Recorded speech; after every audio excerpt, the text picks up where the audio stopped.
Assalamualaikum warahmatullahi wabarakatuh. Mari bersama kita mulai perkuliahan dengan Bismillahirrahmanirrahim.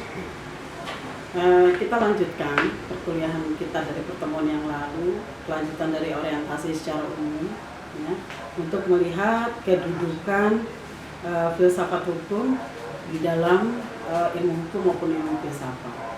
Di dalam ilmu filsafat sebetulnya filsafat hukum itu dianggap sebagai bagian dari cabang ilmu filsafat yang mempelajari hukum yang benar, atau ada juga yang membahas hukum secara filosofi.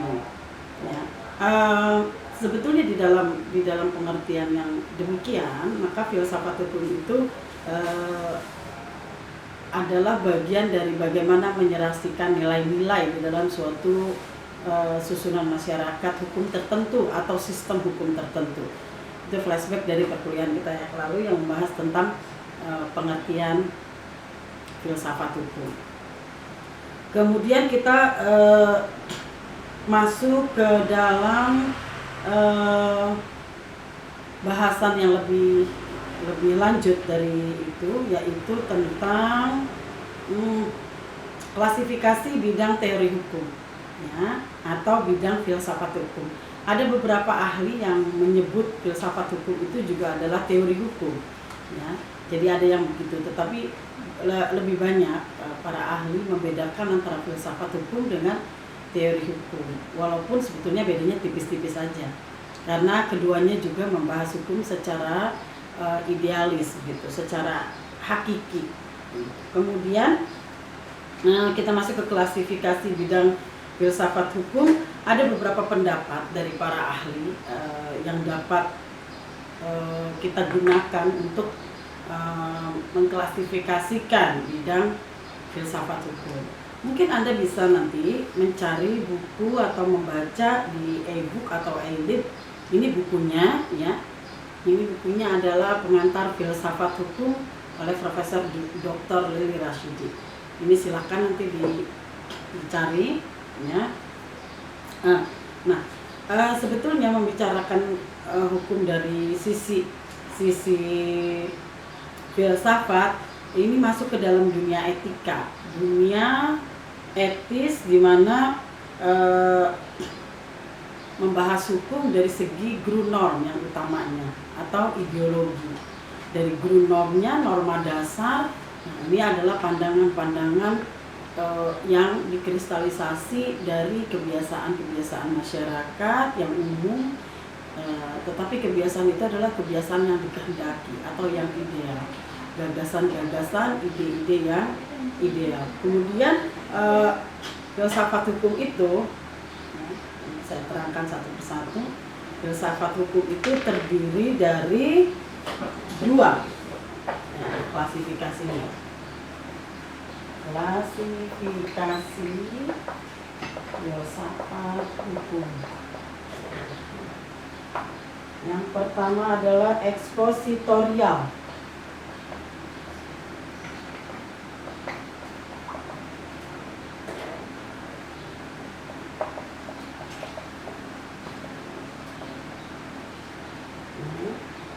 Yang kedua adalah sensorial.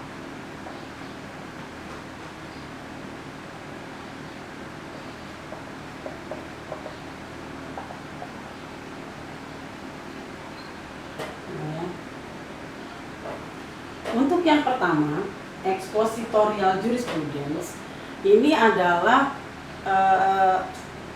bahasan yang mengkaji hukum sebagaimana adanya, jadi fakta, ya. Dipelajari hukum sebagaimana adanya, hukum sebagaimana adanya. Jadi bisa dikatakan ini adalah fakta-fakta hukum, ya. Ini adalah fakta-fakta hukum. Kemudian yang kedua adalah sensorial jurisprudence. Ini mengkaji hukum sebagaimana seharusnya, ya. Hukum sebagaimana seharusnya. Bisa didekati nggak? Didekatkan, ya. Hukum sebagaimana seharusnya.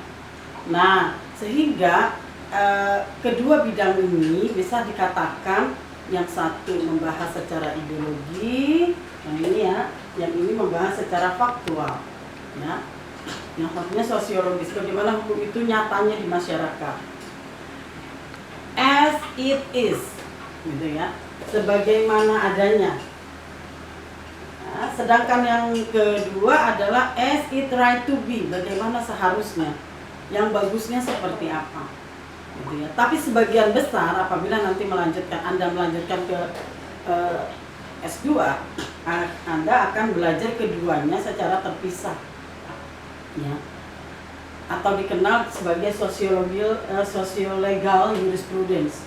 Ini adalah pengembangan dari pembagian atau pengklasifikasian filsafat hukum dari ekspositorial, ya. Kemudian kita belajar teori hukum itu adalah sensorial jurisprudence, ya, sehingga ini membahas secara sosiologis, yang ini membahas tentang teori. Nah, disinilah yang memungkinkan banyak orang atau ahli-ahli hukum yang menggunakan istilah filsafat hukum menjadi teori hukum, ya. Karena ini ada klasifikasinya, sama saja seperti halnya kita membahas hukum-hukum bidang hukum lain, ada hukum perdata dalam arti sempit, ada hukum perdata dalam arti luas. Sesungguhnya asas-asas dasarnya sama. Hanya pengklasifikasian yang lebih spesial atau spesifik atau lebih khusus, begitu ya. Nah, kemudian ini menjadi sociological jurisprudence di dalam penelitian hukum, di mana hukum diteliti, diterima sebagaimana adanya, sebagaimana yang dilakukan oleh masyarakat. Sedangkan sensorial jurisprudence akan berkembang menjadi teori-teori hukum sehingga membahas hukum secara ideal. Bagaimana hukum itu seharusnya, bukan bagaimana hukum mengikuti masyarakat yang ada, ya. Nanti kita lihat bagaimana prakteknya pada pertemuan-pertemuan berikutnya, ya. Nah, ada juga yang menggolongkan berdasarkan analytical jurisprudence, ya. Analytical jurisprudence, ada juga yang historical jurisprudence. Nah, kalau yang analytical jurisprudence ini prinsipnya adalah aspek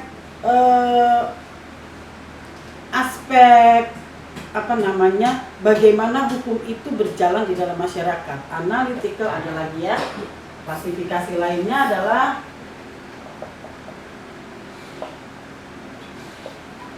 jurisprudence. Nah, yang satu lagi adalah historical.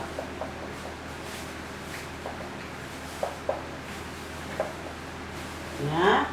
Nah, dalam analytical jurisprudence ini yang dianalisis, yang membuat hukum itu menjadi berkembang adalah masyarakat itu sendiri, ya.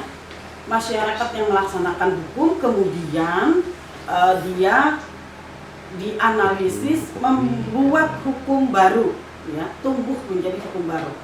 Nah, untuk urusan historical, untuk urusan etika itu nggak penting. Ini yang menjadi dasar perkembangan dalam teori hukum, yaitu teori utilitas. Teori hukum utilitas menekankan pada kemanfaatan dari suatu bentuk atau wujud hukum. Walaupun itu etiknya bagus, moralnya bagus, apabila tidak bermanfaat bagi masyarakatnya, maka itu dikatakan bukanlah hukum yang baik, bukanlah hukum yang cocok untuk suatu masyarakat. Ya, jadi lebih menekankan kepada kemanfaatan. Ini ruang lingkup yang kemudian berkembang menjadi teori hukum yang lebih khusus. Contohnya adalah teori utilitas. Historical jurisprudence yang kedua. Hukum itu berkembang, tumbuh bersama dengan sejarah budaya manusia di mana hukum itu dilakukan, ya. Ini konsep hukum itu berkembang dari kesejarahan, berkembang dari konsep etika yang disepakati oleh masyarakat itu, ya. Ini konsep hukum yang sangat fundamental, ya. Ini berkembang menjadi ideologi, ya. Jadi nanti kita akan ambil contohnya bahwa semuanya di dalam suatu masyarakat, di dalam sebuah negara dengan sistem hukum tertentu itu bisa keduanya bertumbuh. Misalnya di Indonesia, historical jurisprudence kita lihat wujudnya ada di mana, ada di Pancasila. Ini merupakan proses bertumbuhnya hukum sebagai Grundnorm, sebagai dasar hukum, ini teori hukum sebagaimana seharusnya. Pandangan-pandangan idealis, gagasan-gagasan pokok di dalam pemikiran bangsa, ya. Kemudian juga menjadi standar atau ukuran-ukuran dasar etika di dalam berhukum. Ya, ini berbeda sekali dengan analytical jurisprudence yang menekankan pada fakta. Kalau untuk analytical jurisprudence, yang teori yang berkembang adalah teori utilitas, teori hukum sebagai alat rekayasa sosial, misalnya begitu ya. Ini tumbuh dalam negara-negara modern. Sedangkan negara-negara yang lebih menekankan kepada ideologi-ideologi dan kebersamaan, terutama di Asia, di negara-negara Asia itu lebih cenderung mengembangkan historical jurisprudence, karena hukum itu tumbuh dan berkembang bersama budaya dan kebiasaan masyarakat tempat hukum itu dilakukan. Oke, nanti kita lanjutkan pada pertemuan berikutnya, klasifikasi bidang filsafat atau teori hukum menjadi dasar untuk pembahasan berikutnya. Assalamualaikum warahmatullahi wabarakatuh.